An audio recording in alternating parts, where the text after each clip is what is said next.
All right, who's ready? Yes? We're looking good? Okay, I'm seeing smiling faces, so that is nice to see. All right, I'm going to start sharing my screen here. And let's just make sure. Can you maybe, Troy, if you could just give me a thumbs up if you can see it okay? Awesome. All right. Well, thanks everyone for tuning in tonight. And it's supper time, so I'm not sure if maybe you have your dinner in front of you or you had it earlier, but welcome to our virtual travel talk. What we're going to talk about today is the upcoming private group to Bolivia and Peru. Now, first, I'd just like to introduce myself. My name is Jenna English, and I am the Global Purpose Specialist for G Adventures for British Columbia and the Northern Territories. Now, I started working with G in 2018. A little fun fact, I was a traveler with G Adventures, and I decided to quit my secure government job and go into the travel industry. And some people thought I was a little nuts for doing that, but you know what? I just absolutely love my job and what I get to do. So I knew in my heart it was the right decision. Now, we're going to give you a bit of an inside look at who G Adventures is, in case you're not familiar with our brand, before we go into all of the details for the Inca Empire trip. So G Adventures, something that always made me very proud was that we are a Canadian company. So we actually started in 1990 in Toronto by our founder, Bruce Poon Tip. And we consider ourselves the pioneers of community tourism. Now you might ask yourself, well, what is community tourism? To put it simply, it's a better way to travel because we want to improve the lives of the community members that we're visiting. And in turn, they're also providing our travelers with better experiences. So it's a win-win situation for everyone. A global glance at what G Adventures did in 2023. So, I mean, travel is back. I think after the pandemic, people were just roaring to get out there. So last year we had over 200,000 travelers with us from over 120 countries.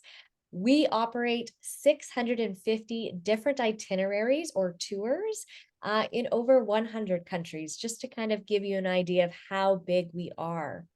We have 19 offices around the world and 12 different travel styles, because for us, we truly believe that adventure is different for everybody. So for some people, it might be climbing Mount Everest.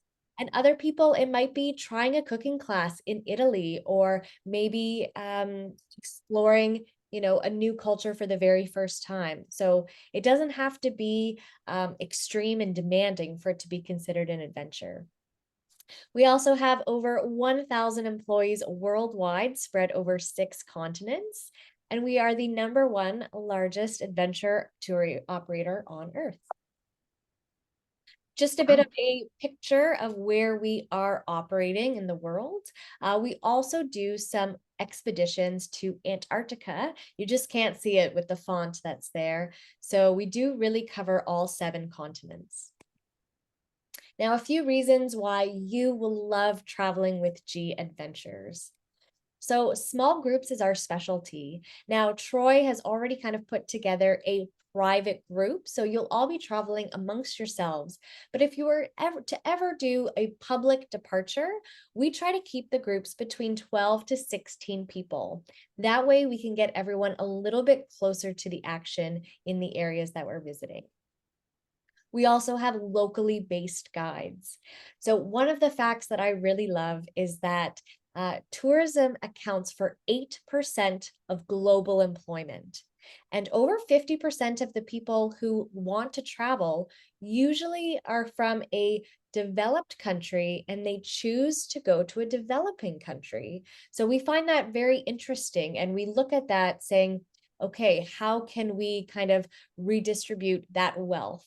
So here at G Adventures, we always try to use locally based guides and a lot of local services. That way we are, positively impacting those communities that we're visiting. So we kind of think of travel as the vehicle for that wealth redistribution. The other benefit of having a locally based guide is that they know the area better than anyone else. So they're going to be able to tell you the best places to go and maybe which places to avoid. Flexibility and freedom. So our product team has looked at our tours and they have made sure that you get to see the highlights in your tour, but you're also given a fair amount of free time. Now, we do this because maybe everyone has different interests in destination. Perhaps what Troy wants to do on his free afternoon is different than what I want to do. So rather than forcing the entire group to do something that might not jive with them, we give them that free time so that the locally based guides can help you decide what works best. It's kind of like choosing your own adventure, but a lot more helpful. And then book and travel with confidence. So at G Adventures, we have guaranteed departures. That means we just need one single person booked on our tours for that tour to run. So you don't have to worry that your tour is going to get canceled due to a minimum number not being met. As long as you are booked and confirmed, you're going on that trip. We also have lifetime deposits. We all understand that life can be tricky and things pop up unexpectedly. So if you have to cancel a departure with us, your deposit is not lost. It simply just stays on file for you to use at a later date. All of our deposits are $350 Canadian for our small group tours. And then if you wanted to go on the expedition with us to Antarctica, that's a $1,000 lifetime deposit. But no matter what, if you have to cancel, it's not lost. It just goes back on file in your name. The deposits are even transferable to friends and family members. So lots of flexibility there. And then G for good. So again, really the core of what we stand for here at G Adventures is that we want to have a positive impact on every community that we visit. We do that a lot of different ways, whether it is supporting Planetara projects, which I'll talk about in a little bit, or perhaps helping the environment. And one of our newest initiatives is actually called Trees for Days. And what this means is that every day that a traveler is on a trip with us, we are going to plant one tree per day in their name. And we have partnered with 17 different forests across the globe to make this happen. Since January 2023, we have actually planted 1.75 million trees. So it's just kind of one way that we can continue to give back and kind of offset any of those the carbon footprint of traveling. And then built to support those local communities. So of course, we want to build them up. And we also want to give our travelers that local flavor and that experience they don't really get when they stay at a chain hotel or eat at a chain restaurant, for instance. So when you travel with us, more of the money actually stays in the places that you visit to benefit those people. Now, I have a short video here that explains it a lot better than I can. When you go on vacation, no matter which tour you take, each place you visit requires local expenses, from the hotels to the restaurants, even down to a bike rental. But did you know, with some other types of travel, as little as 10% of that money stays in the communities you visit? Instead of benefiting locals, it's like 90% of those traveler dollars were never there. But what can we do about this? We start keeping score on all of our trips, and we work together as one team. Because when we do, you can see the ripple effect beginning in communities and spreading to the rest of the travel industry. To start, we've done the math for our own trips. Now our tours all have a ripple score that rates how well we're keeping those local expenses. When you see this, you'll know just how often we've chosen local businesses or services to create this tour. If the ripple score is high, you'll know that's a great trip, creating a greater ripple effect for the locals who call each destination home. Otherwise, it's still a great trip, but we have some work to do to make the local benefit even better. The G Adventures Ripple Score, our way of helping travelers, locals, and communities so everyone wins.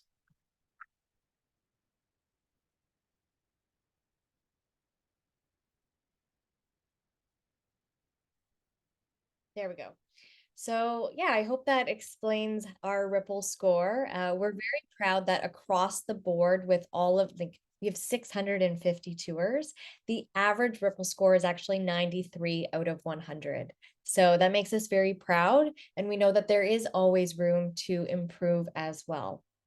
But enough about G Adventures. Let's get talking about your Peru and Bolivia experience. We're going to take a quick look at that. So, the Inca Empire. Now, this is the tour that Troy has selected for this private group. It is a great 2-week tour through South America, starting in La Paz and ending in Lima. So, over these 2 weeks, you're going to get to experience a lot of beautiful cultures. Now, I was actually in Peru in September of 2023. So I still have very vivid memories of my experience and all of the people that I got to meet and the food I got to try. Peru is finally getting kind of more global recognition for its food. So if you haven't been before, this is going to be a really exciting trip to South America. You're going to get to embrace those different cultures. And then there is an option to do either the Inca Trail, the Laris Trek, or staying in Cusco. So you don't have to hike if you don't want to, but if perhaps the Inca Trail is something that's on your bucket list, we do have guides and porters that can help make that a dream come true. So now, another thing I want to make sure everyone understands is that all G Adventure travelers are responsible for arranging and obtaining any required entry documents for those countries. Now, I did a quick search and it appears that visas are not required for Canadian passport holders if they are staying they're staying shorter than 90 days for Peru and Bolivia. But since I don't know any of your plans before this group starts, I do just want to make sure you understand it is your responsibility to make sure that you are covered and have everything you need. Also, to travel with G Adventures, there is a mandatory travel insurance required. So this helps us make sure you are protected when you are traveling with us. Now, the minimum requirement is 200,000 USD to cover medical emergencies, evacuation, and repatriation. I always tell people to think of that as an umbrella amount. And as long as that insurance policy covers at least 200,000, then you should be good. Now, we don't sell insurance privately, but I do encourage you to reach out to Troy. He likely has relationships with insurance providers. And because he knows our product, he can also make sure that you are covered sufficiently. As the region's largest tour operator on the Inca Trail, we also run our own treks, which gives us the special distinction of Best Inca Trail Operator. And this is given to us by the Regional Direction of Foreign Trade and Tourism in Cusco. Now, this is an award that we've won year after year because we can ensure the fair treatment of our porters, our chefs, all of our guides, making sure that there's quality food and the equipment is, in great condition for our travelers to be able to hike up to Machu Picchu successfully. Now, before I play this video, this is actually an inside look of one of our Inca Trail guides. His name is Rivelino, and he's been with G Adventures for over a decade. He's still doing the Inca Trail. In fact, when I was there in September, he had just completed his 300th Inca Trail. So he is a superstar, the energy that this man has, and he is just so excited and proud to show travelers all over the world, the pride he has for his country.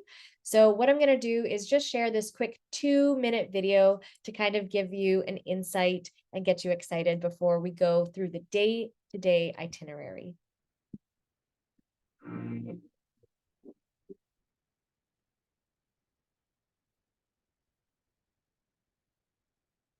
My name is Rivelino Lima. I'm an old tour guide on the Inca Trail, one of the oldest tour guides on the Inca Trail.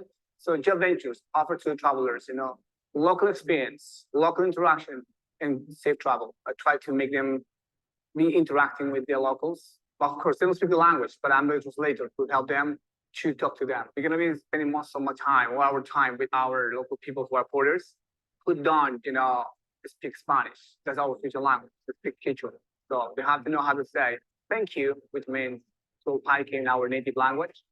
To learn that, and por favor, well, it's Spanish, of course. Everybody knows that, And the other one is ayanchu, which means hello in our native language. Positive mental attitude. That's important. Okay, right here, little service.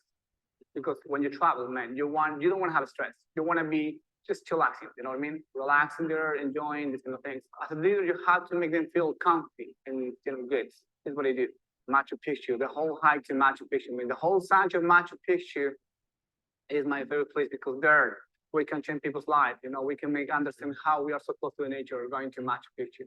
As soon as you get there, I said, we made it. We made it. They're so happy there.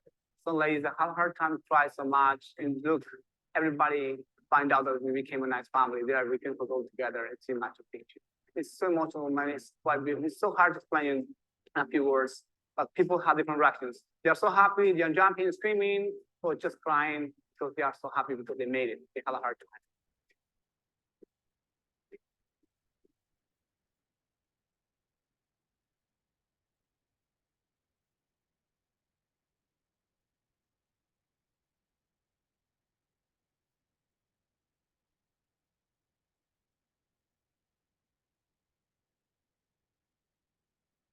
Sorry, everyone. There we go. Okay. So now we should be on day one of the tour. So in that video, I really just wanted to highlight that our tour guides, they really love, introducing people to their country, to their culture. And it's important for us to make sure that, our guides are local, so you get that connection. And, I've been on 9G adventure tours, and every time I go on a tour, I feel like those guides want to bring the group in almost similarly to a family. And usually by the end, everyone's, quite sad to leave the group. You've created those bonds, and especially if you are doing the Inca Trail or the Lars Trek, you're going to have a few days together, and that's going to, bond you even closer. So there's something really special about this small group travel that a lot of people, they keep coming back and trying new things because of the positive experiences that they've had. Now, on day one of your tour, this is where you are going to start in La Paz. So you can arrive at any time. Usually a welcome meeting will start at approximately 6:00 p.m. at the starting hotel. So I've just kind of highlighted some additional activities that you could do that day if you were planning on arriving early. Now, coming from Vancouver, Victoria area, for instance, you will have approximately, 12 hours of travel. So I would personally recommend maybe going a day early. And of course, if you need any pre-nights, Troy can help book that for you. But really just so that you're not stressed on the plane, you're not worried about missed connections or delays. And then you just get there and you can start to kind of relax, but get excited, rest up in your hotel room from the jet lag and things like that. So, but if you're one of those people who you're in the area and you just want to get going, you can decide maybe you want to do the La Paz city tour. That is run by some of our local guides as well. Usually city tours take between 3 and 4 hours. You can visit the Witches Market or even go to the Valley of the Moon tour. You'll see some prices in USD just because on this particular tour, you could bring US dollars, but then you can also switch them into Peruvian soles or Bolivianos, I believe it's called. I have it written down later in the presentation, but it's kind of nice that you would be able to kind of use different currencies. Now, on day 2, you are going to explore these ruins, and I had the pronunciation down. But you know what? I might have to look at it again. Tia, Don't ask me. Tijuana, shoot. Tijuana. Yeah, I was practicing it, Troy, before the presentation, but man, after I get talking, I can forget it. But so you're gonna visit these pre-Incan ruins. You'll take about 2 hours to get there in the morning, but you can just kind of sit back and enjoy the scenery. And then you'll have about a 2-hour guided tour. Now, this archaeological site dates back from 300 to 1000 AD. So it's quite a highlight. It's interesting to see, how things were kind of formed and built back then. All these, former empires. I felt really, really small when I was in South America and seeing these, grand empires that they had built so long ago, without everything that we have now to be able to build. So it was quite interesting. Now, you're going to take a bus back to La Paz, and then in the afternoon and evening, you'll probably do another group dinner. The CEO will recommend someplace really yummy to eat. And then on the very next day, that's actually when you're going to start crossing the border into Puno in Peru. So you're going to take the bus about 2.5 hours. You might be leaving kind of earlier in the morning. So it might be another great chance to either catch up on sleep, or, sightsee. And then you are going to cross the border from Bolivia to Peru. So you'll want to make sure you have those passports ready. Normally, the CEOs will get everyone to hold them up before they leave the hotel to make sure no one left them in the safes. And then you will take a bus on the other side of the border to Puno, which is about 3.5 hours. Now, Puno is right across from Lake Titicaca, which is the highest navigable. Oh my gosh, why am I not able to pronounce today? Navigable, thank you, lake in the world, right? It's a big freshwater lake. So that'll be quite interesting to see it. And I know that there's chances to go kayaking and things like that while you're there. So while you are in Lake Titicaca, Puno area, this is where you're actually going to stay with local families. So again, something that G Adventures loves to do is support local versus chain hotels. So, we are going to stay with local families. That way, our tours and dollars directly benefit those families, right? We're going to split into smaller groups. I did something similar to this in Guatemala. And, we split up into groups at night. We had dinner with our separate families. There were about groups of 4 of us, so no one was alone. And then we had breakfast with the families. And then in the late morning, early afternoon, we kind of all got together and we talked about, what we learned from, the different families. Sometimes the dynamics were really different and things like that. So it is really interesting. In Peru, they might also let you dress up in their local clothes. So in that way, like there's so many ways you can connect with the culture. Of course, meeting the people, eating the food, and sometimes dressing up in those clothes can just make you feel like, okay, in this moment, this is what it would be like if I kind of grew up in this area. I don't know, it really made me appreciate it. The clothes that they wear, they've been woven with these, beautiful, it's like traditional techniques. And I mean, I was able to even buy some hand woven goods while I was there. So a great place to also get any souvenirs if you want something authentic. On this day, you're also going to have a boat tour kind of during the day with some Peruvian lunch. So you'll want to make sure that you have your appetite. All right, on day 5, you are still kind of in the Lake Titicaca and Puno area. Now, this is when you're going to go on a second guided boat tour.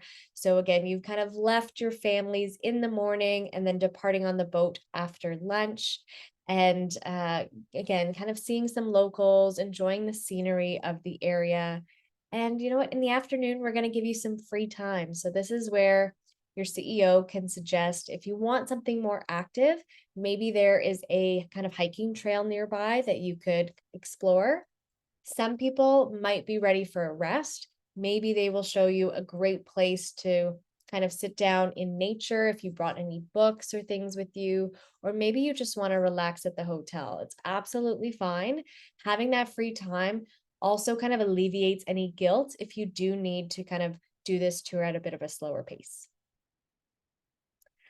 Okay, on day 6, you are hopping on a bus and it is a long day. That's okay. We're going to make several stops on the way from Puno to Cusco.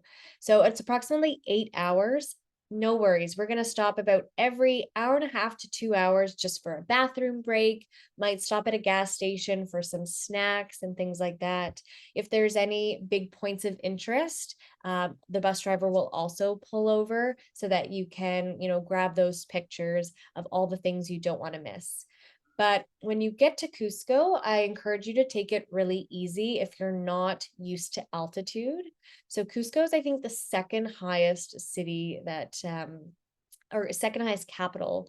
And it's a very large city, much larger than I expected it was going to be when I was there in September. But altitude affects everybody differently. Luckily, I don't have like bad issues with altitude, but other people in my group, doesn't matter how fit you are, it can still take it out of you. So I encourage you to, maybe visit a travel doctor before you go. And if they recommend some kind of over-the-counter altitude medicine, or sorry, not over-the-counter, but they can prescribe you some altitude medicine if you're feeling like you want to have that. But also remember that you will have your CEO. They're able to speak the language. They can also always go to a pharmacy for you and get something. Over there, altitude pills all are over the counter. So you'll be able to purchase some if you run out. I know I took them before the trip as a precaution, and that might be why I didn't have issues. But again, everyone is different and you know your body best. So I would just prepare for the worst, think that you might get altitude sickness, and then hopefully you won't. You also want to be careful here and drinking lots of water and limiting alcohol on the first day, because at that high altitude, one drink is going to feel like 3 drinks. So just kind of take it easy for this day until you get used to the altitude. Now, on day 7, this is a free day to explore the city's museums and the squares. There's also an optional cooking class that you can take on this day or later on in the tour when you are in Cusco. Now, I was in Cusco for about 4 days and I did not run out of things to do. Like I said, there's so many different attractions, museums, places to shop. You can, if you like going to the spa, they've got really affordable spas. Lots of great, restaurants. They've got things like theaters. If you're someone who wants to explore like churches and historical buildings, you will find different day tours kind of everywhere. So again, your CEO can make these recommendations for you. And so you get the best kind of value for your money. And we find that usually people will maybe go in groups. They might say, hey, does anyone want to, explore the city? And a few people go together. So that's another benefit of traveling in a small group.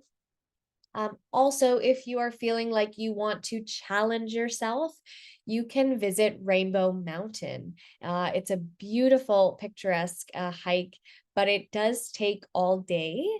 You can pre-book it in advance, but if you don't know how you're going to react to altitude, I would almost wait until you get there, and then you could book it in person. Now, you will be waking up very early if you choose to do Rainbow Mountain. You can expect like a 4 a.m. wake up call because it's 2.5, I think, to 3 hours to Rainbow Mountain. And then it's about 5 hours of hiking and then about 3 hours back. So it would be a great option. You just have to kind of plan for that if you are, sorting out your free days. I'm assuming lunch is given on the hike. Yeah, Lunch is provided. I think it's like a little bagged lunch, Troy, like a sandwich, and it might be a granola bar and things like that. I don't know for sure that they could accommodate all dietary restrictions on Rainbow Mountain because it is operated by a third-party supplier. Like I'm sure they have things like maybe gluten-free or vegetarian. But beyond that, I don't know if they'd have a lot, but we always encourage people to bring snacks as well. So if, for instance, if you have a lot of food allergies, or you're sensitive, or maybe you're, on a vegan diet, then, plan to bring your own snacks as well. But that's a great question. On day 8, this is where you are going to go from Cusco to Ollantaytambo. So this is in the Sacred Valley. And when I was in Peru, the Sacred Valley was actually one of my favorite stops to go. So beautiful. And it like when you travel and you feel just really small in a place, that's kind of the feeling I got in Sacred Valley. And it just felt very spiritual at the same time. So here's a picture of me. This was taken in September, showing off one of our Planetera projects. This is the Parwa Community Restaurant. And our non-for-profit foundation, Planetera, looks for opportunities to help support locals with employment opportunities. So in this case, this small community had an idea for a restaurant, but not a lot of travelers were actually making their way. They were just kind of passing through Sacred Valley on the way to Machu Picchu and not really stopping. So now in Sacred Valley, we have developed several Planetera projects, such as this Parwa restaurant that our travelers go to. And now they actually have customers every single day visiting this restaurant. You're going to get a 5-star type meal. Like, I wasn't expecting it to be so good. And I think it was 6 courses. And I'm a dessert person, and I actually had to say no because I was just so full. The food was so tasty. But this is another example of where we are giving back so that the people who live in this community don't have to leave, their culture, leave their home to go into bigger cities for jobs, right? So you'll go to the community Parwa restaurant, and you'll also go to the Women's Weaving Co-op this day as well. So it's really special. Both of these Planetera projects have been around since about 2003, so they're very well established. Okay, and then the next day, this is where, if you're doing the Inca Trail, this is where you're going to start. So again, not quite sure how many people in the group want to do Inca Trail or Lars Trek or Cusco. So I'm just going to focus the presentation on Inca Trail, and then during the question and answer period, I can certainly kind of pivot and answer questions for the other alternatives. But the Inca I'll jump in real quickly. So you for anybody deciding, you have to make the decision when we put our deposit down what trail you're going to do, or take the train. Yes. So if you are choosing to do the Inca Trail, it is a 4-day, 3-night hike.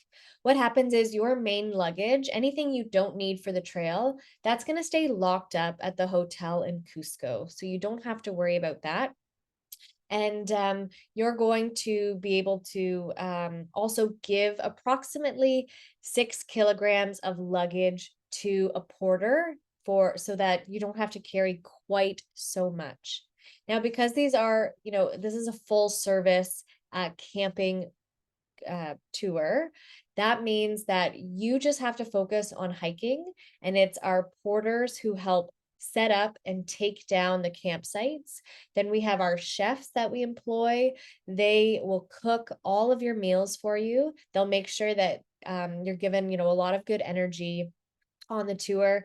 They are also really good with any type of dietary restriction. You have people who don't eat meat, don't eat fish, don't eat dairy, don't eat egg, don't eat gluten, like you name it, they've been able to make something for everybody. So if you want to try this trail, it is challenging, but quite rewarding.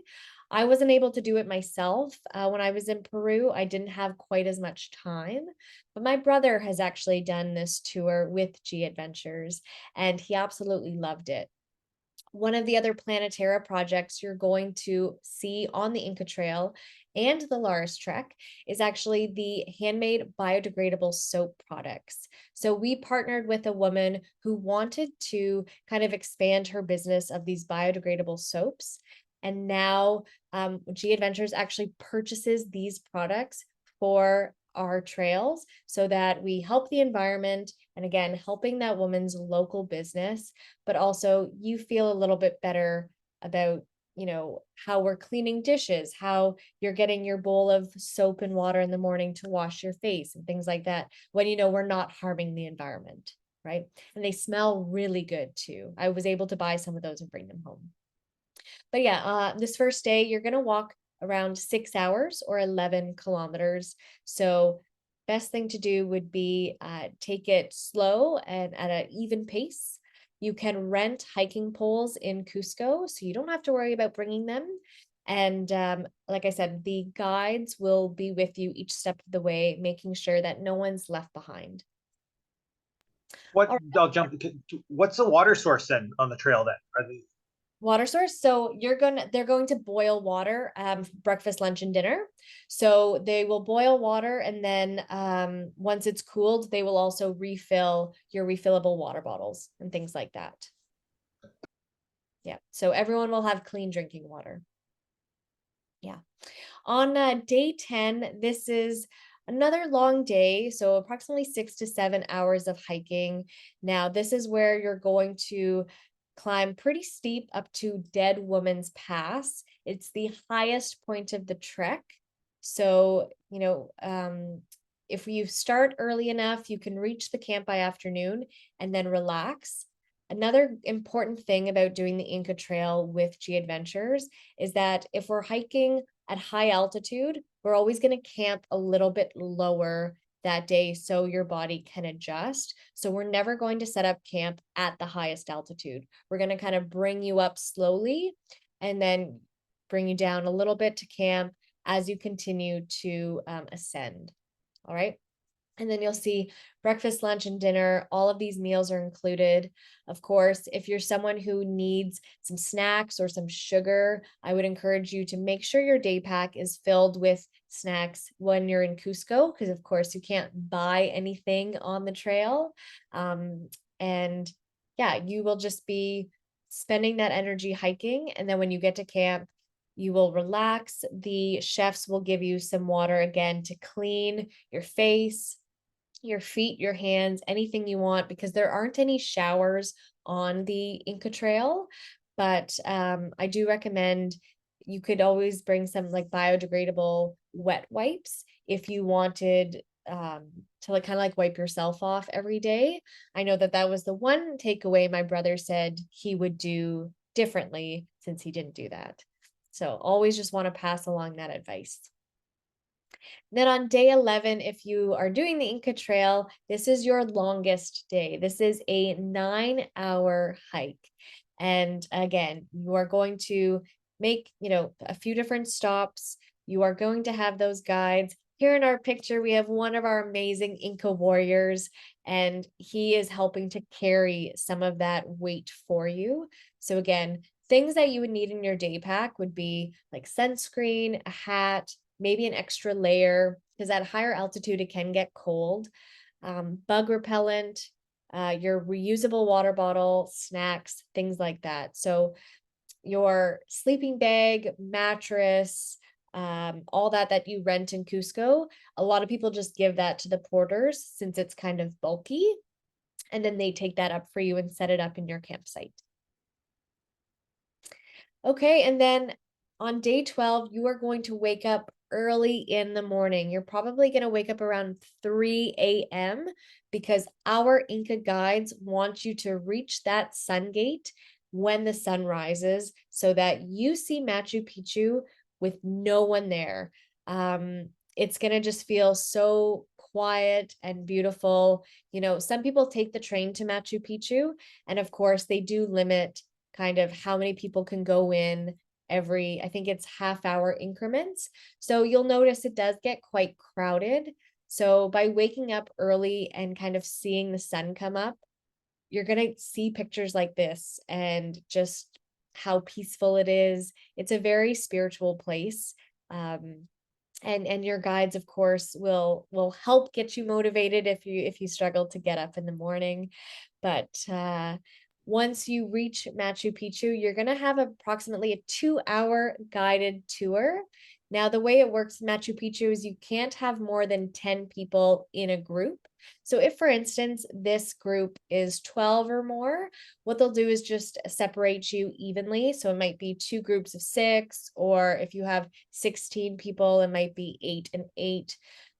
That way, you're able to ask, more questions to the guide, and also kind of go at your own pace around the site.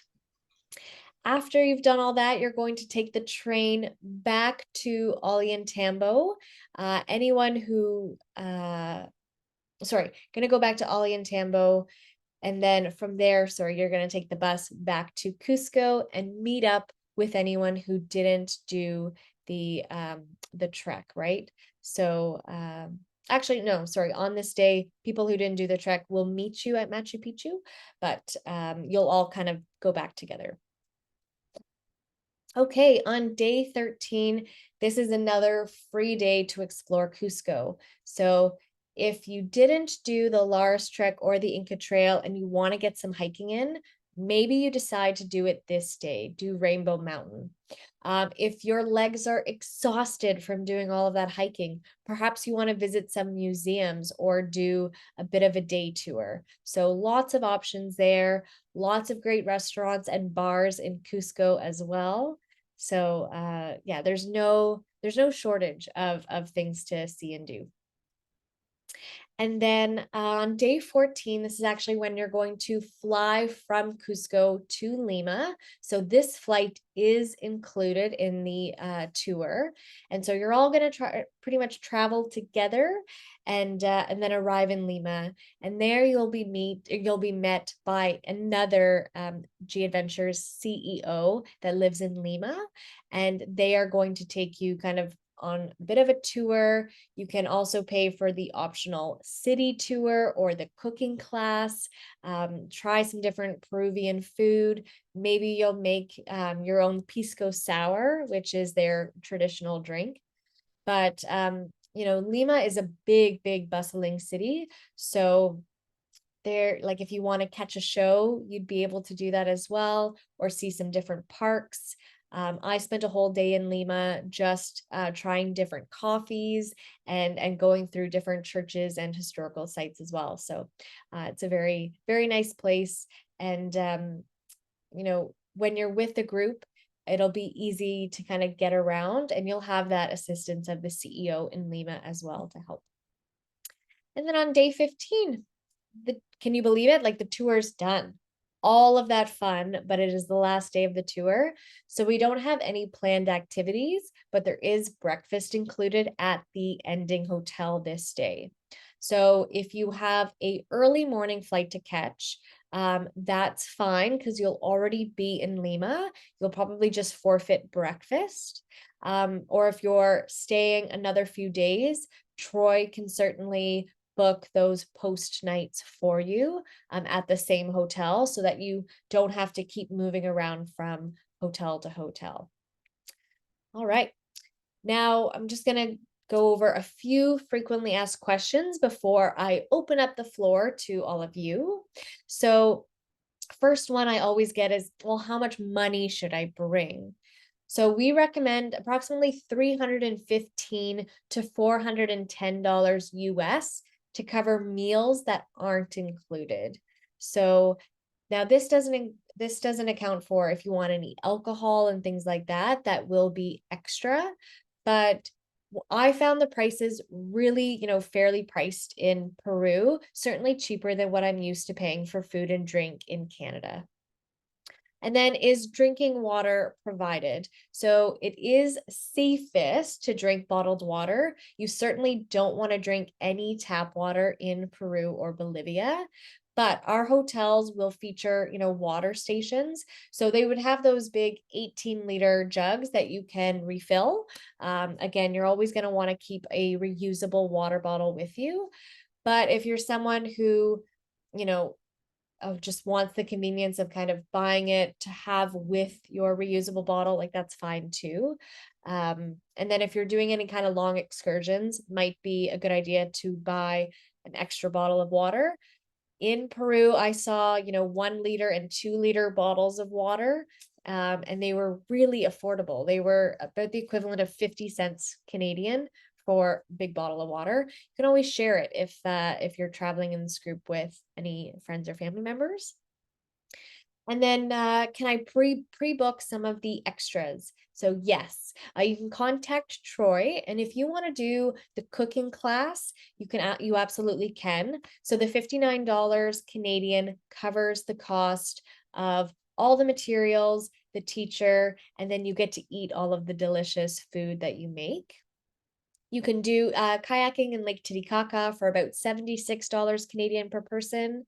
And then Rainbow Mountain Hike is $64 Canadian per person. So in those, transportation for those activities is also included, just not any gratuities for any local guides. And then if you're able to do laundry, this tour is pretty fast paced, and unless you are staying in Cusco rather than hiking, you probably won't have a lot of time to send clothes out. So best to pack light and, hand wash some things if you can in your hotel room. Now, after Machu Picchu, when you do have that full day in Cusco, if you've done Inca Trail or Laras Trek, your clothes are dirty and they're sweaty. There are places that have express laundry. You're just going to pay a little bit extra for it, but I still found it quite reasonable. And they will do everything. They will wash, dry, iron, fold. You get back the cutest little bag of laundry, and just makes you feel a little bit more refreshed. And speaking about packing, what should you pack for this tour? So a backpack or a soft-sided carry-on suitcase is preferred. This is just because we're using some private transportation. A lot of the time, the transportation are, 16-seater buses. So if everyone has those big hard-shelled bags, then it's just a little trickier to kind of fit them all in. So backpacks, duffels, or carry-on sizes are perfect. You'll need your important documents like your passport, maybe a printout of your insurance, printout of your flight information. I always brought more than one credit card in case one of them happened to fail. And then also some USD that if you wanted to convert into Peruvian soles or Boliviano to use locally. Want to make sure you have your phone and your charger and maybe even a battery powered backup just in case you're on those long, bus rides and you're watching something. That way, at least you have power. Long sleeved shirts, sweaters, and those warm layers for any of the hikes. Remember, you are at higher altitude, so you can tend to feel the cold a little bit more. Scarf, hat, any sun protection. You are a lot closer to the equator, so you're going to get sunburnt a lot quicker. So you'll want to make sure you have SPF 50 at least. Cameras, outlet adapters, good hiking shoes, and maybe a dry bag or day pack for small excursions. On our website, G Adventures, if you're typing in Inca Empire, we also have a whole list, a more detailed list of what to pack. So I've added the link there. I will also send this presentation to Troy so that if people want to refer back to the presentation, you can always just copy the link. So tried to make it easy for all of you. We're just going to talk about insurance one more time to make sure you understand that it is mandatory. You cannot go on a G Adventures trip without insurance, but that is okay because I know Troy has those relationships with insurance providers, so he can make sure that you have sufficient coverage. You just never know what's going to happen in destination, and it's a lot better to be safe than sorry. It might be a good idea as well to maybe add on trip cancellation insurance because you never know what happens in the world, right? So, from now till September when this trip is, anything can happen in your life and you would hate to lose out on that money. So great idea to think about adding that. I Just, will say, oh, I'll yep. jump in there. So my Morocco trip, we have Margaret on here and Joan. We had the earthquake 9 days before we went to Morocco. G was incredible, gave 2 years worth of credit if you felt uncomfortable. Me and Margaret went, and Joan, who decided she wasn't comfortable with it, has 2 years worth of credit. So just putting that out there, they do take care of you if natural disasters do happen. Yeah, safety Yeah. is incredibly important. Troy, it wasn't that I didn't cancel when I heard about the earthquake. I had had a fall and I had been sick for a month in bed. And between the two things that happened, I just couldn't see myself being with Yeah. a group walking day after day. So that's why the last couple of days, that's why I finally canceled. Yeah, no And problem. yeah. I Yeah. maybe could have gone through my medical, but I never thought about it really. Because yeah. Anyway, okay, so I'm looking at this. I have a question about the train aspect. I'm not a hiker and I'm not capable physically of doing a lot of walking. So if I took the train, now it's a 2 and 3 day hike. So the train would take a day to get there or a few hours. I don't know. What would I be doing? So if you're not doing any of the hiking, you would simply stay in Cusco. So you'd stay at the same hotel that the group was at before they kind of separated. And Okay. yeah, and we have a local office actually in Cusco as well. So you'd have the support of the local office. They can give you ideas of things to do, but you kind of get to choose how you fill your days. The train ride is what I took, and it's about a little less than 2 hours from Ollantaytambo, sorry, bus ride from Ollantaytambo to Aguas Calientes. Or am I getting that back? No, train from Ollantaytambo, Aguas Calientes, and then bus. So you'll take a few different methods of transportation to get to Machu Picchu, but I would say it's round trip, or sorry, from the starting hotel to the actual site of Machu Picchu, it's about 4 hours. What time did they arrive, roughly? So I arrived at 9 a.m. because I remember we had a very early morning. We wanted to be there before it got super crowded. So I believe we reached the hotel at around 5 a.m. Okay. So what do you do? Is there nothing planned for the people that take the train? Like they just have to kind of sit and do whatever? There's nothing like the other people all go on hikes with guides and things like that. But the people that take the train, you don't actually have anything planned for them.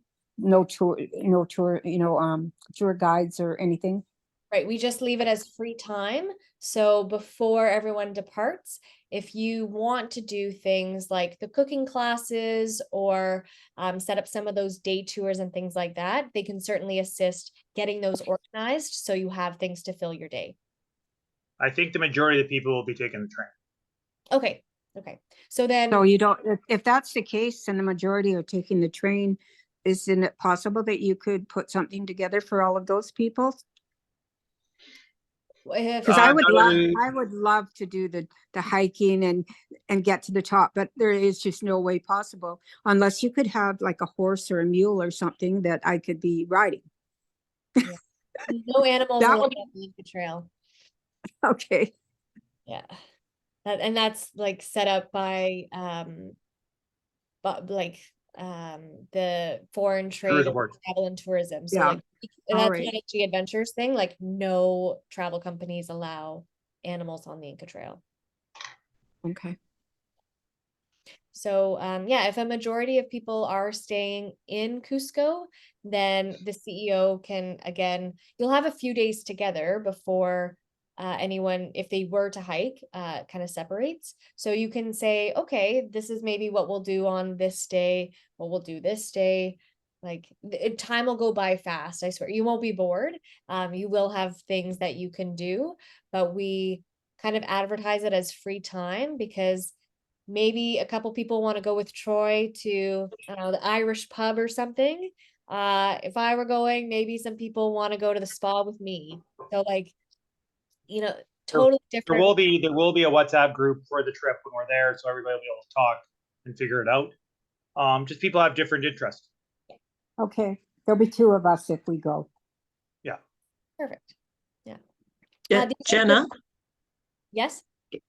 is the hike on the Inca Trail, is it only 2 days? Just the 5 hours and then the 9 hours? No, 4 it's days. 4 days and 3 nights. Okay, so roughly 5 hours a day, and then that last day is the long one, or? Yeah, I think the first day was 5, the second and third were 6 to 7, just depending on how fast you walk. And then the last day was 9. Or sorry, no, the third day Okay. was 9. I'm Yeah, getting, it's time. yeah, 9 hours, the last day, yeah. Okay, I missed that. I apologize. Thank you. that's If we okay. go on that trip, we won't be doing hiking. She didn't do the hiking. Joan, you should turn your mic off. Oh, sorry, yes. I also just wanted to share some reviews. I'm sure people have been able to kind of read them on their own screens, but as you can see here, people have loved doing this tour. And these are reviews I took right from the website on this particular tour. So just to kind of reiterate, people do feel safe. We're not a typical like travel company. We really do try to benefit locals wherever possible. So you kind of feel like you're part of, you know, the culture, part of the family. You're not just kind of seeing it from the outside, you know. Try to make it as immersive as possible. Okay, and I think, oh, now, okay, so now I've kind of opened it up for questions. But before I stop sharing my screen, I also just want all of you to know that if I got you so excited to travel with G Adventures before, and you can't wait till September. There's still one more day of our Great Adventure sale.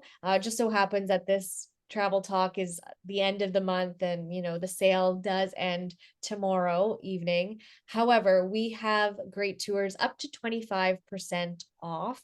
So if you wanted to go to places like Costa Rica, Tanzania, Australia, or even Antarctica, then take a look on the website, and Troy would also be able to book any of those for you. So he doesn't just do private groups, although he has traveled with us quite a few times doing private.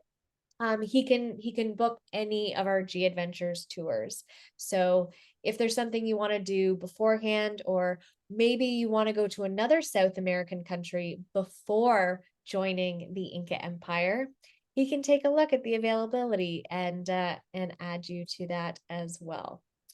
We So might do Galapagos. man, okay, I just did Galapagos in I December. know. So that was absolutely fantastic. So many great animals, and I lucked out weather-wise. So it wasn't too hot. They actually said it was, you know, it's their winter. And I was like, winter?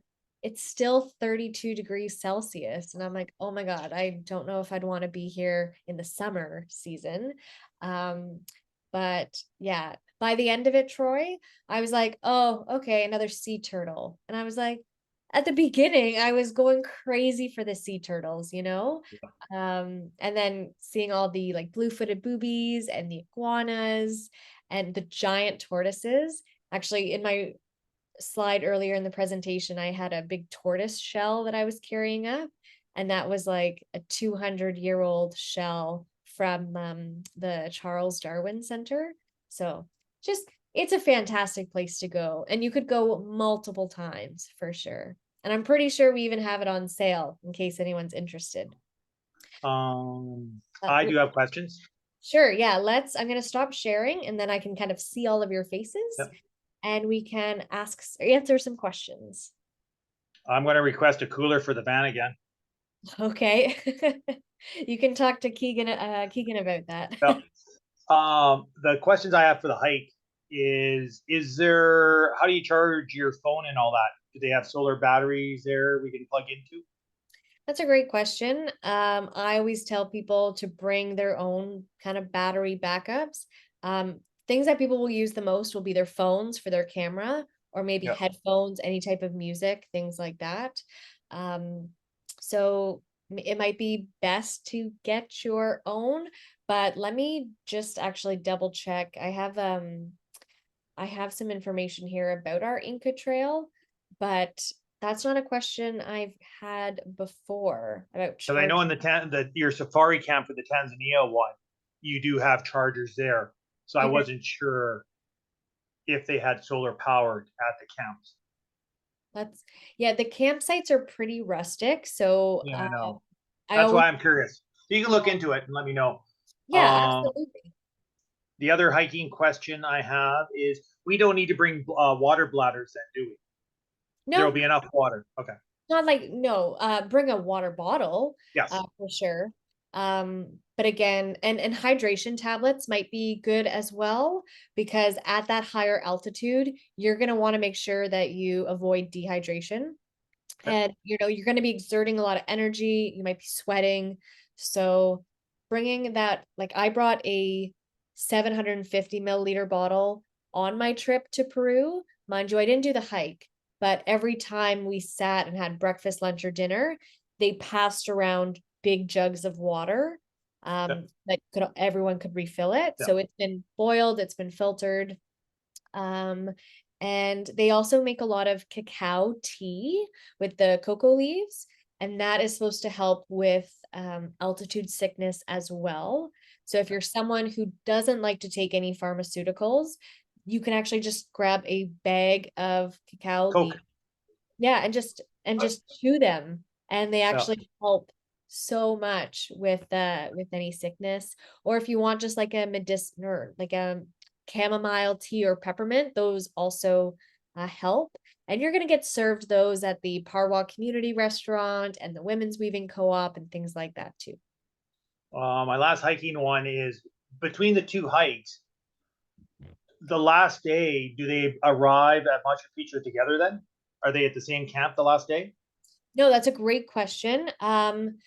So for the Inca Trail, you're going to be getting up early, and you're going to see Machu Picchu kind of early in the morning. Amazing. You'll get your guided tour. The Lars Trek group should also kind of get there at that time, but they don't actually hike to Machu Picchu. They hike to Ollantaytambo, and then it's kind of like they start Like in a base camp? yeah, similar. They kind of go out and then come right back and take a bus to Aguas Calientes, and they get to stay in a hotel the night before. So while some people on the Inca Trail are getting up early to do the hike to the Sun Gate, some people are sleeping and then, oh, okay, taking the train up. So So do they don't arrive at the same time of the hike then, but they arrive. So basically the hike arrives first, then the Lars track, and then the train. yeah, the people in Cusco, they should be meeting the people who did the Lars Trek in Okay. that same city.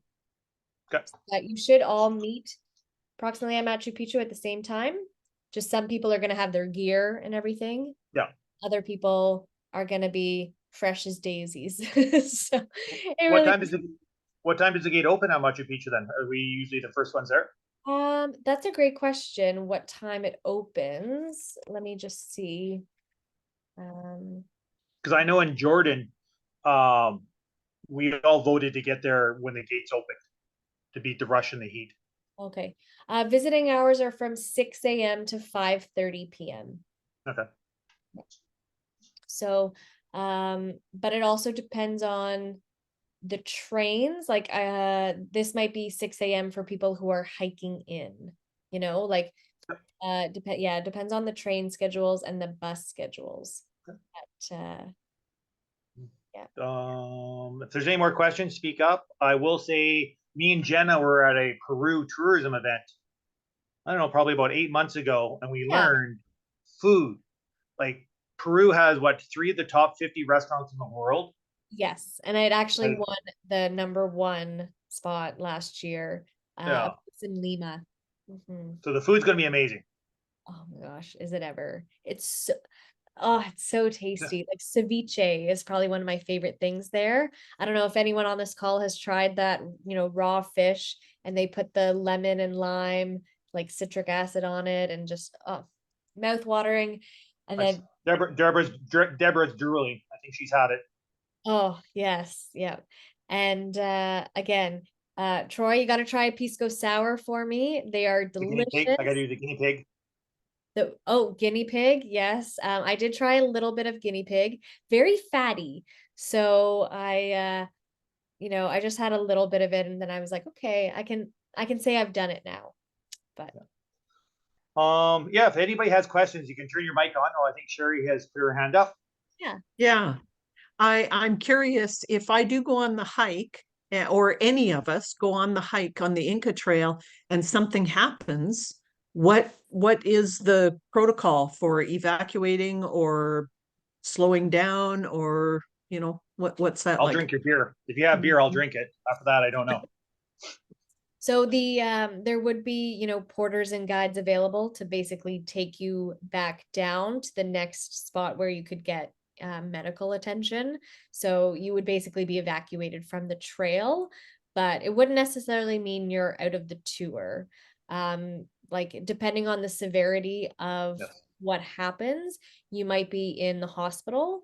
Now, there was a girl when I was there, um, in my group actually, when she landed in Cusco, she unfortunately got terrible altitude sickness and was hooked up to an IV for 2 days. So she missed a lot of the activities. But there were people from our local office in Cusco who were constantly checking up on her. So there was constant communication with the guide as well, so that when she was able to rejoin the tour, she could. But that was also her choice. Like if someone Okay. wanted to go home, they could. You could probably just go through insurance that way. But yeah, we'll make I was every thinking effort to. I was thinking more along the lines of, we get up there and realize, oh, it's a much more strenuous hike because of the altitude than we ever anticipated. So then does the whole group slow down, or is the expectation that we know we can do this hike in 4 days? Otherwise, plan to take the bus and the train. Good question. Yeah, that is a great question. Certainly you know your body best, Sherry, and everyone else on the call. So if you've ever like experienced high altitude hiking before and you've been okay, then you'll likely be fine. I mean, we have people who still do the Inca Trail in their 70s and 80s. Just depends on their fitness level, right? And how active that they've been in their lives. Now, if let's say you were the only person in your group that was hiking that had issues, some guides would stay with the group because ultimately they do want to get to the top and see Machu Picchu, and another guide would help escort you and get you medical attention. So it's not like everyone would suffer if just one person couldn't do it. Of course, our guides, if you're just feeling a little like woozy, they're gonna all obviously try a few things with you first. And there are guides at the front of the pack and the back of the pack so that you always have support, right? It's very much go at your own pace. And if you're on the Inca Trail, you will see the porters run by you in like flip-flops, carrying about 12 to 13 kilograms of your stuff. And they will have that campsite set up and ready by the time you get there. Like it's just crazy. That's similar to what Rivellino does, as he was saying in that video, right? It's all about making sure that you as a traveler are having a comfortable experience. So let them kind of do the heavy lifting of setting up and taking down those campsites, and then you don't have to exert that energy to do that. You can literally roll out of bed, not even zip up your suitcase, just put your shoes on and keep going. And they will look after it for you. So, Okay. yeah. And what happens if there's only one of us who wants to do that hike? Then Do you'll we still, join another group?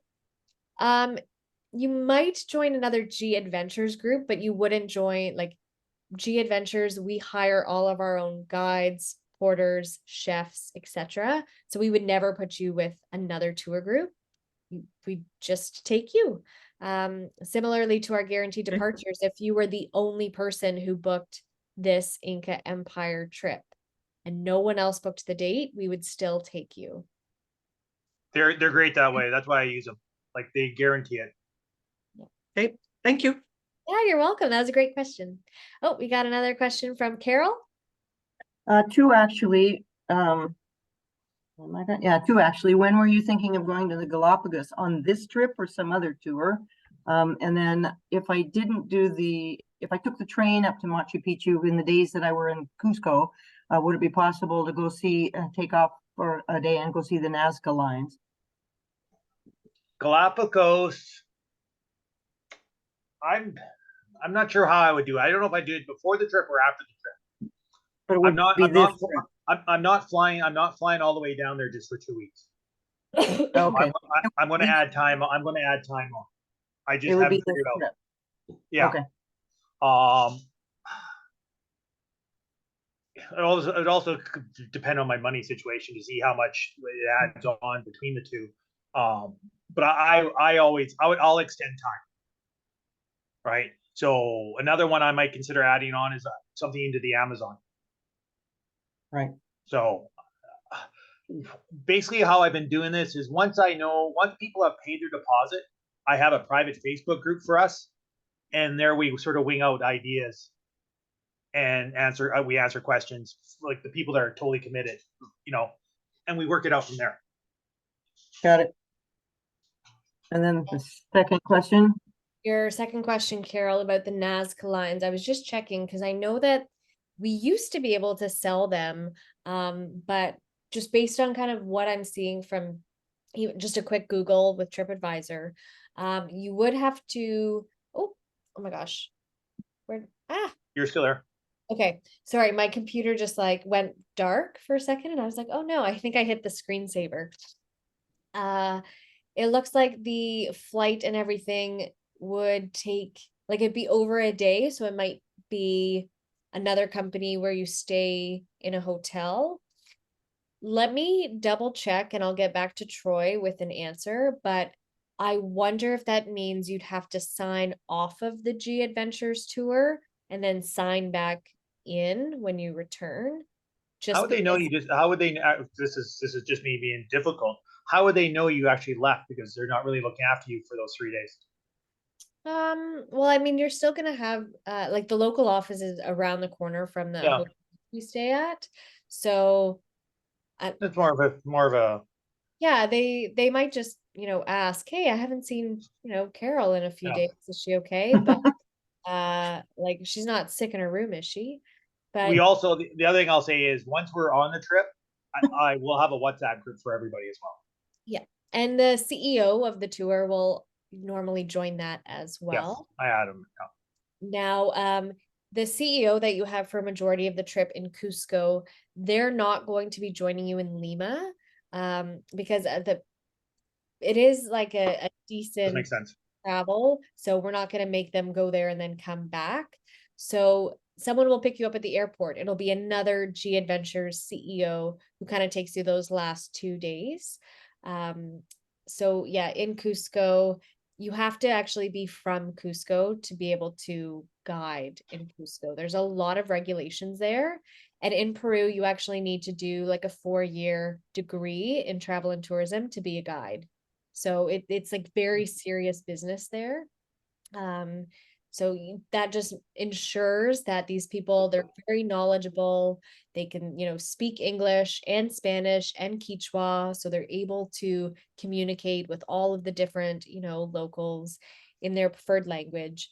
So, yeah, but that is a good question. And I'm going to actually ask someone from our local office, my friend Numa, he lives in Cusco.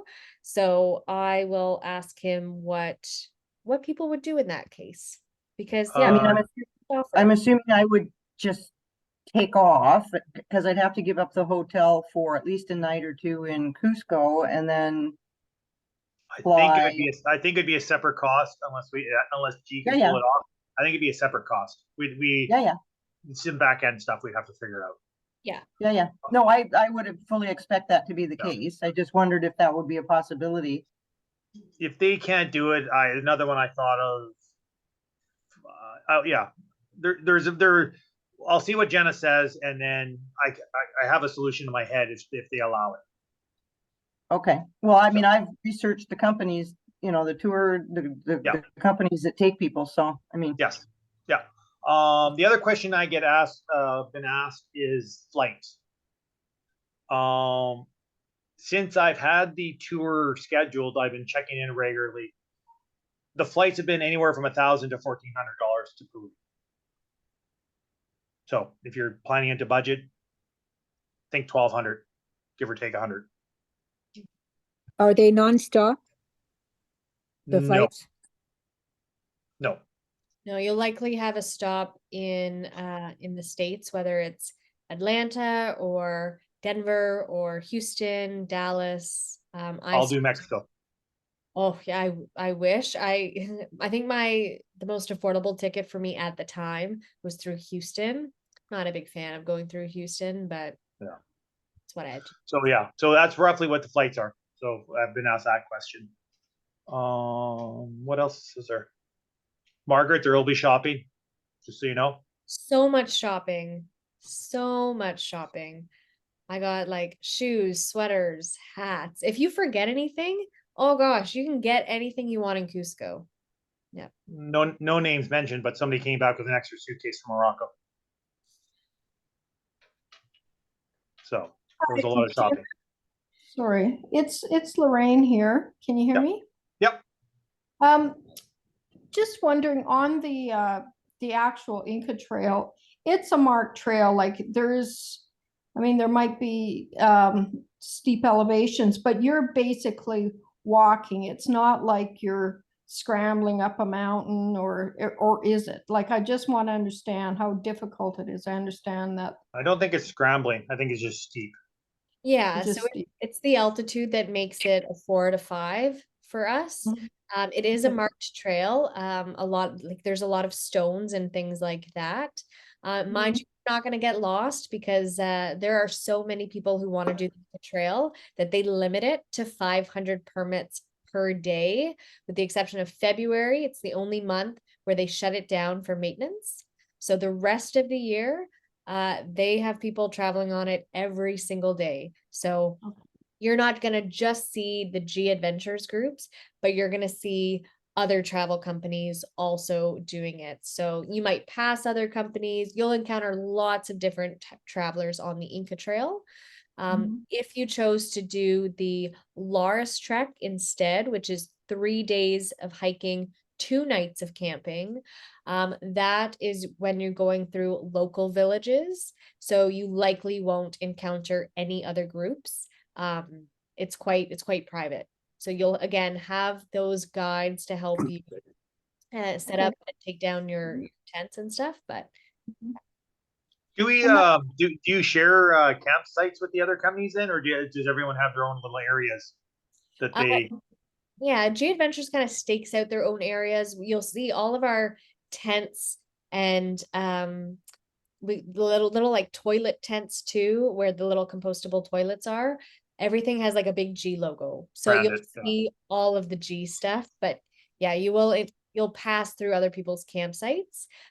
Because we have the distinction of being the best Inca Trail operator, pretty sure that they've given us the nicest campsites.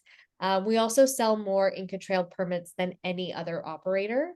So when people want to do the Inca Trail, they do it with us. I have one other question, Jenna.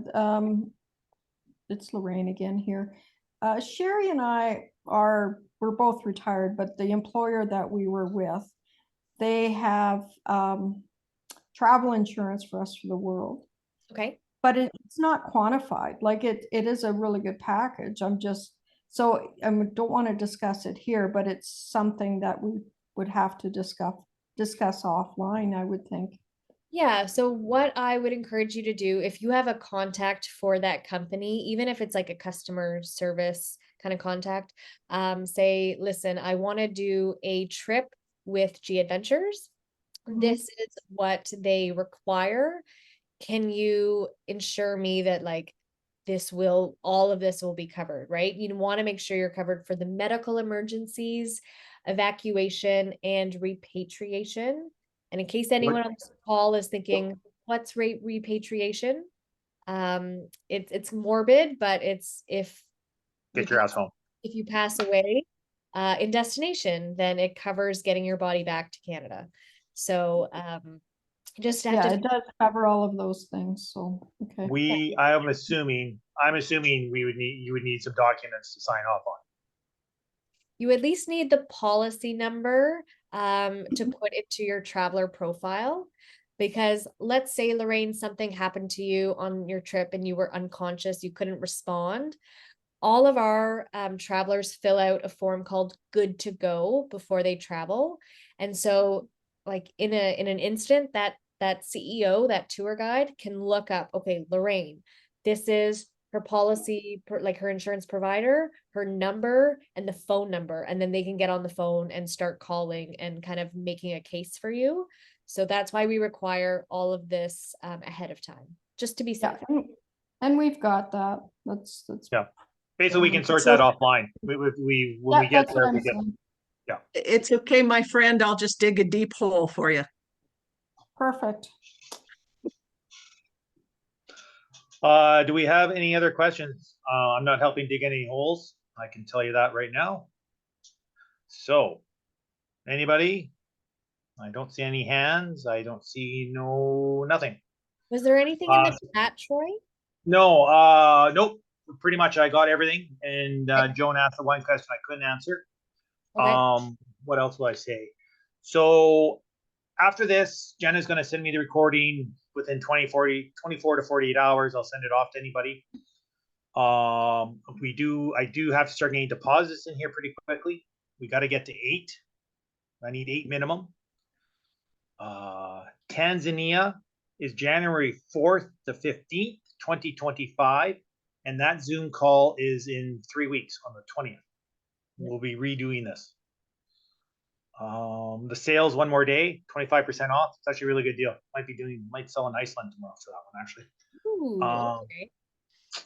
And that's about it. If you have any questions about G Adventures, you can always email me. Yeah, I'm here to help. What Thank was you, the price again for this one? Sorry. Pardon me? What was the price for this trip again?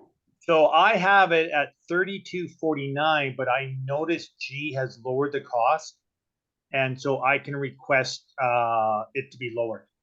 So it should be $31.19. I think that's what me and Jenna saw before we got on the Zoom call. That's what I saw for the comparable dates. I just noticed that this year takes place in September, and we don't currently have any September dates. We have like the October ones. So yeah, that's what I was going by too. It might go down $100 to $3,100. Okay, and then the deal with 25% off No. of that? No, so that's for different departures. Some of them that are happening a little bit earlier than anytime. Yeah. So how it works is the back end of the stuff is I signed a contract with G, so I locked the price in. So sales don't work with it, unfortunately. Yeah, but sometimes like our prices will go up. For instance, like Tanzania, Troy locked in 2023. So the price he's able to get for 2025 Tanzania is a lot cheaper than what we're offering the public, because and they've been nice. And like I said, like the price has gone down. Like I'm able to adjust it down, but they don't adjust it up. It's another nice thing about G. So that is nice. Yeah, the 25% is one more day, and that's for the majority of their tours. It just doesn't work for private groups. Yeah. So if there's any place you want to go, like we've got lots of tours in Europe. We're huge in Southeast Asia as well. So, I mean, I went to Vietnam and Thailand last year with G Adventures. They were great. I'm going to Guatemala and Belize again this year in May with G Adventures. Beautiful countries. Yeah, just lots of lots of amazing places to choose from, and they range from as short as 4 days, or if you have, 3 or 4 weeks that you want to be traveling. So We should mention your new line, the deluxe. Deluxe, yes. So we also have a premium line of active adventures. So if you are someone who's still, looking to do things every day, you're not going on this tour to just sit back and look at the views. You want to like actually get up to like the top of the mountains, or do you want to do kayaking or zip lining or anything like that? We do have a brand new line of adventures. So if you're on our website, you can look at G Lux. It's kind of like Deluxe, but of course we're G, so we do everything with a G in front of it. And these tours are at a more premium price tag, but it's reflected in the nicer accommodations and more included foods. Gratuities and things like that are also included. It's adventure. We call it adventure at its finest. So just Yeah, picture like, I'm going to have fine dining, and then tomorrow morning I'm going to go surfing, but then I'm going to do a massage. So you're not sacrificing comfort, because you want to. it's 4 and 5 star hotels now. Yeah. It's basically 4 or 5 star hotels and more included. Like there's no options. It's just all in one price. So Yeah. that's another thing they're doing.